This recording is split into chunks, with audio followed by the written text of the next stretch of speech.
Hey everybody, I'm Adam Crochet, the CXO, which is the experienced guy with the MSPAA, not the technical guy. So I already started, but I didn't hit go live. So my apologies for the delay. We're joined today by Jake, who wears multiple hats, but today he's here with Lakeside Insurance. So Jake, introduce yourself.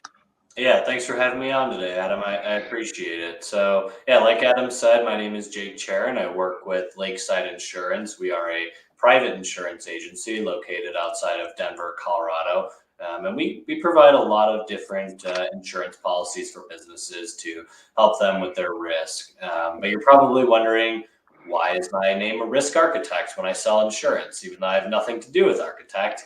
What we use that name for is because we help design plans to help transfer risk for businesses and help them with their insurance programs. So it does have the architectural piece because we're designing certain plans, but again, Yep. we're not building structures, we're building insurance programs to help diversify and mitigate risk for your firm. Got it. So I should say, my other business, we actually use Jake as our agent, and for small businesses, Jake, or medium, or any businesses, why would they call you? Do Yeah, people really need it? And actually, I'm going to ask you a specific question. We were at a trade show last week, and I had an MSP come up to me and say, "Do you think that the end user should use the insurance, cyber insurance, or should the MSP also?" And I told him what I thought the answer was, but what do you guys do? well, I'll provide my answer and then we'll have to hear what your insurance advice is. So we do specialize in cyber insurance and we do have an insurance program that's specifically built for MSPs. So for the MSP or IT firm, we can provide all different types of coverages, but the main one that I'm sure you've heard about and are concerned about is the technologies, errors and omission, and cyber insurance. And Mhm. that's to protect you as an IT or MSP firm from any sort of error or omission that you may provide to your clients. So whether you're doing different sort of patching for them or different Yep. types of multi-factor authentication setups or different software updates, maybe you missed something for whatever reason and then a breach comes from that. Well, then they're probably going to come back and point the finger and sue you.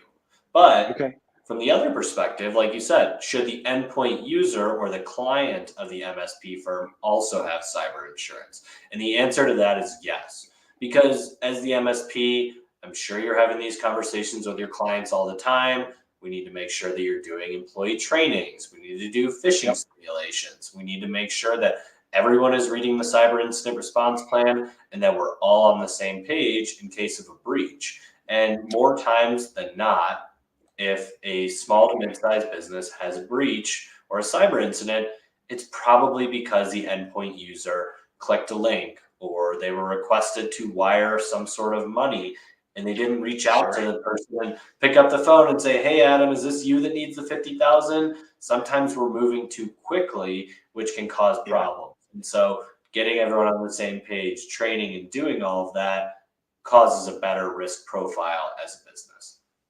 That makes sense. So, and I'm an end user as a medical practice. So, our mutual friend Dave is an MSP. And when I reached out to you and said, "Hey, I think I need cyber insurance," you said, "There's certain things you need to get in place before I'll think about it." And I said, "I work with this MSP." And you said, "Yeah, that's fine. He's good."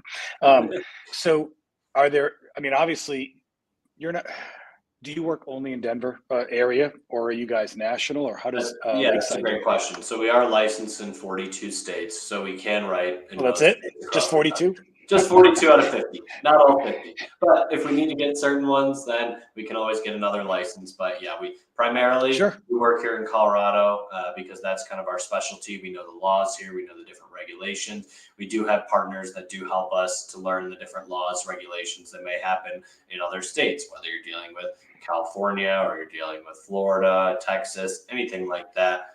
Everyone's Yep. updating their laws all the time. So, and obviously, there's a heck of a lot more than one insurance company. What kind of sets Lakeside apart? And then you, as one of their, do you call you an agent? Is that Yeah, what you, agent, besides a, broker, okay, absolutely. There's a bunch of different terms that you can use for me. I'm sure that I always get the question, "Are you Jake from State Farm?" And no, we don't write with State Farm, but got it. we are an insurance provider and we are the partner of the association. And so what sets Lakeside apart from others is that we actually want to make sure and help you mitigate these issues. I'm always saying We need to be proactive rather than reactive. But I don't ever really get into the depths of what that exactly means. And I was listening to someone talk about what being reactive means the other day, and we're at our worst when we're reactive. We're running Of hot. course. We're probably not in the right space. We're not in the right place to figure things out. Where when you're proactive, we can sit down, we can have meetings. How do we get a cyber incident response plan in place? Yep. Where do we go if there's a breach? And it's a kind of a silly statement, but how I always relay these things are, if you are at your office and you have a fire in your office, does everybody know Yep. where to go?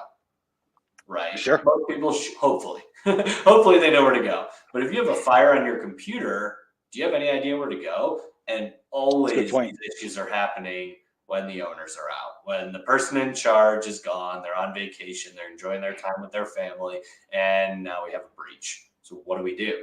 So we help design plans to help people get in the right situation, put the insurance policies in place to protect them.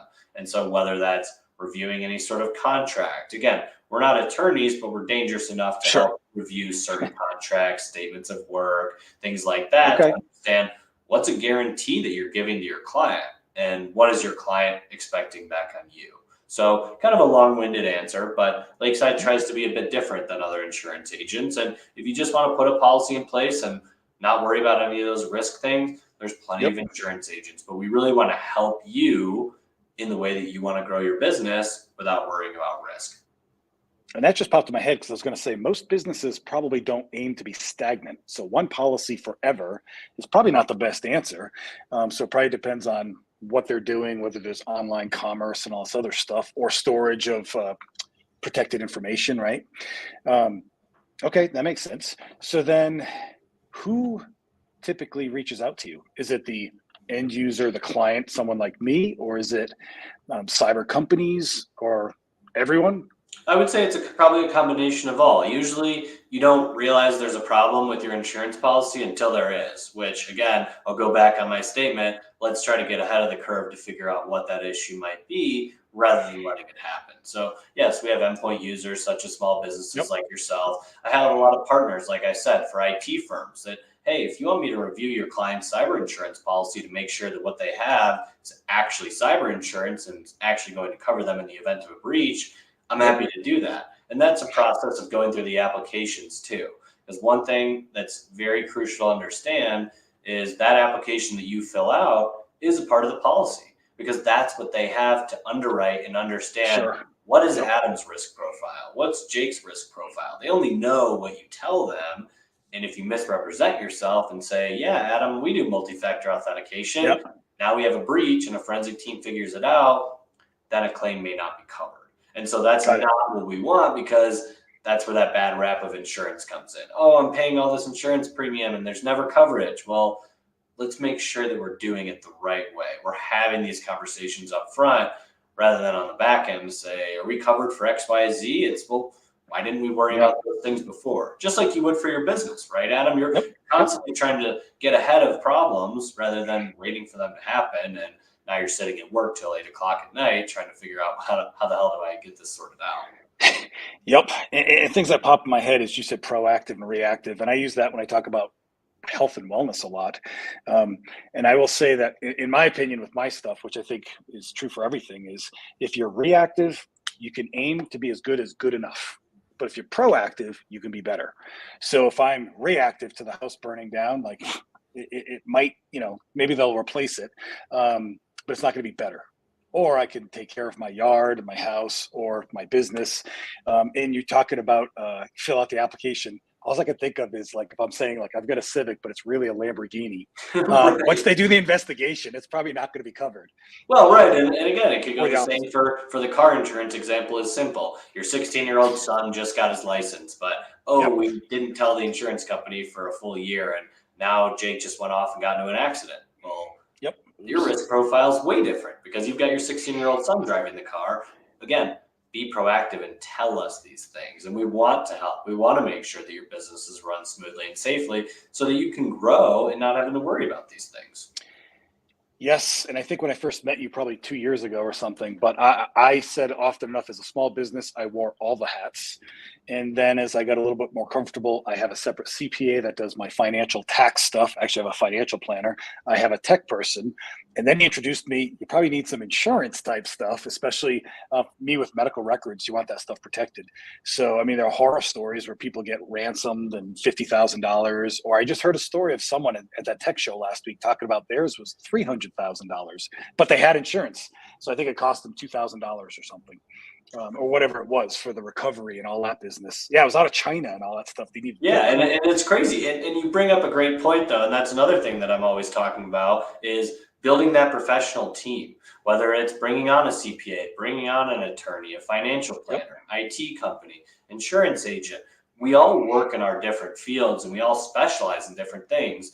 And that's why we need to rely on each other. If I have questions about health, I'm going to Adam. If Adam has questions about insurance, he's coming to me because Yep. I specialize in this. I'm reading about it all day. I'm not reading about health, even though I probably should be concerned a little bit more about certain things. But again, that's why Adam's a friend and a Yep. partner because I can rely on him. So building that team of trustworthy people around you, whether it is the insurance, the CPA, the attorney, all these different things really are helpful for a small to mid-sized business because trust me, I wore my hat this morning to do marketing. Now I'm on my interview hat. And later I'm Yep. going to give a Exactly. presentation. And then we're going to talk about internal HR things. But again, this is what we do as a small to mid-sized It's a team. business. And what makes things fun. And sometimes it gets a little exhausting though, too. Yep. And I'll make one quick comment, which I found this because when I started my business, I was networking.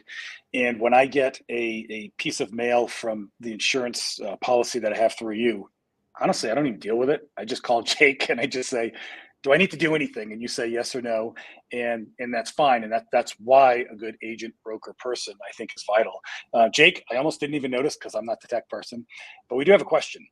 Is your cybersecurity proactive or reactive? And that's from Brian.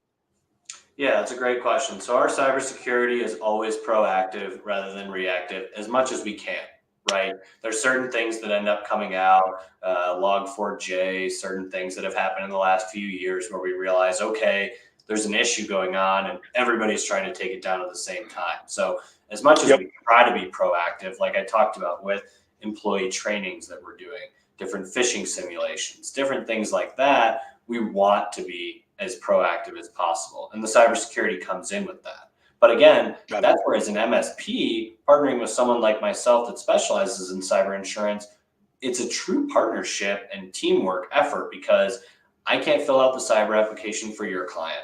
Your client most likely can't answer the technical questions and they Yep. want to be as protected as possible. And it's that easy button solution. Let me just hit the easy button, Adam. I want to make sure that Yep. my health is good. I want to make sure my IT is set Sure. up. I want to make sure all these different environments are safe and healthy so that I can continue to push my business in the direction that I want to. Yep. So, Jake, one more question from Brian because we probably should wrap this up soon. Do you use mirror porting?